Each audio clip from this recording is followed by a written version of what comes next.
No, no toda la música coreana es K-pop ni todos los coreanos son fans del género pop en Corea del Sur. En el pasado te comentaba que los K-dramas estaban ganando tanta popularidad que ya países como Rusia, China, Japón o la intocable industria del entretenimiento estadounidense estaban empezando a preocuparse sobre este tema. Sin embargo, si hay un sector del entretenimiento coreano que podría medirse de tú a tú en términos de crecimiento e influencia mundial con una maquinaria tan fuerte como la maquinaria de Hollywood, esa es el K-pop. Hola, buenas tardes, Nita Nimnida, y hoy vamos a conversar sobre la evolución del K-pop y su relación con la cultura coreana, dejando primero que nada en claro que yo no soy precisamente fanático del K-pop. De hecho, en mi Instagram tengo una playlist de la música que me suele gustar. Hay bastante música coreana y notarás que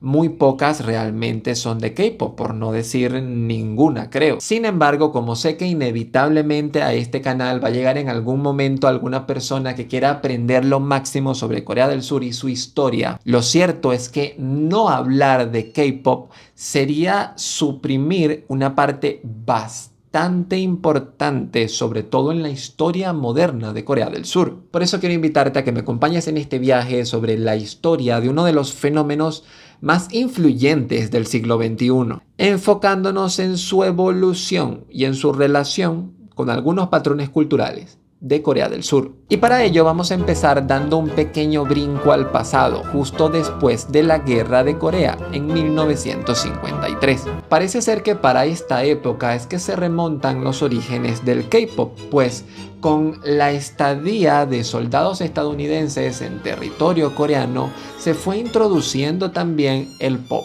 occidental. La música pop y el rock occidental inevitablemente influyeron en los músicos locales, sobre todo en un contexto de un país que estaba buscando reconstruirse luego de una guerra. Estos primeros contactos con un nuevo estilo de música influyó a los músicos locales que ya para los años 60 y 70 también empezaban a componer baladas, muy influenciados por otro género extranjero, la música enka de Japón. Enka, por si te lo preguntas, es la mezcla de estos sonidos tradicionales de Japón con música occidental. De hecho, es bastante curioso porque el enka en un principio surgió como una forma de protesta, pero claramente eso es historia de Japón y en este canal hablamos sobre la historia de Corea.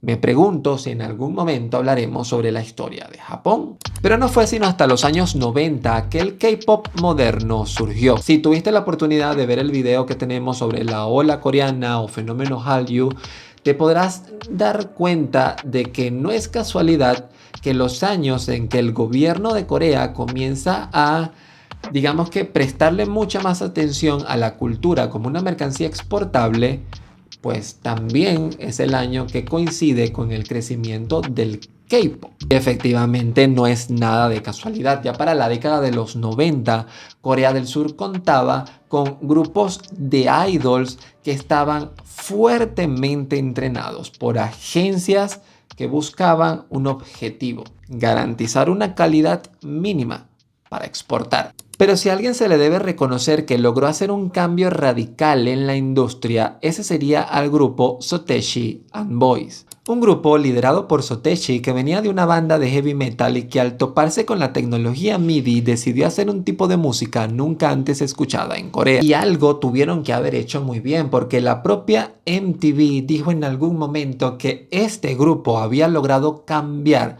para siempre la industria musical de Corea. Este fue sin duda el punto de partida para la creación de varias agencias de producción profesional que tendrían como meta el desarrollar un riguroso sistema de entrenamiento. Entrenamiento para asegurar que sus idols tuvieran altos estándares de calidad. Estándares de calidad que son necesarios, según ellos, para poder triunfar en el extranjero, sobre todo usando como vía para exportar YouTube. Por lo menos así transcurrieron los primeros años de la década de los 2000, hasta que de repente explotó el fenómeno BTS. BTS ha sido tan importante para Corea del Sur que se estima que en 2019 este grupo generó el 0,3% del PIB de toda Corea del Sur. Para que te hagas una idea, esto es más que todo el PIB de países como Paraguay, Bolivia o, sin irnos muy lejos, la propia Corea del Norte. Pero claro, lo de BTS va mucho más allá a solamente dinero. El fenómeno de BTS permitió allanar el terreno para que entraran otros grupos de K-pop y esta industria se convirtiera en una herramienta tan poderosamente influyente como lo fue en su momento Hollywood para Estados Unidos. Una herramienta que se ha utilizado para expandir la influencia y situar a Corea del Sur como uno de los centros culturales más influyentes del mundo, y que a diferencia de Hollywood, al que le tomó décadas conseguir su hegemonía, el K-pop lo ha logrado en mucho menos tiempo. También tenemos que ser justos, hace 60, 70 años, cuando Hollywood empezó a producir sus películas,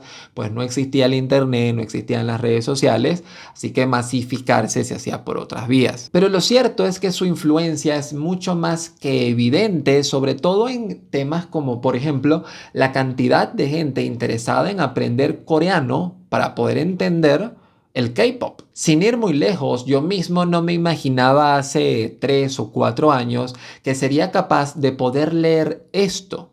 Y eso, por supuesto, sin hablar de temas como el turismo, que ha crecido un montón de gente que quiere viajar a Corea del Sur porque es fanática de estos grupos musicales. Claro está, es evidente que la música pop occidental es comparativamente más variada en términos de estilo, algo donde el K-pop ha preferido seguir un modelo más estructurado y comercialmente orientado, y que por supuesto también ha sido objeto de muchas polémicas. Pero como ustedes ya lo saben, los coreanos tienen su particular forma de hacer las cosas, y algunas de estas cosas llevan al ser humano a límites insospechados.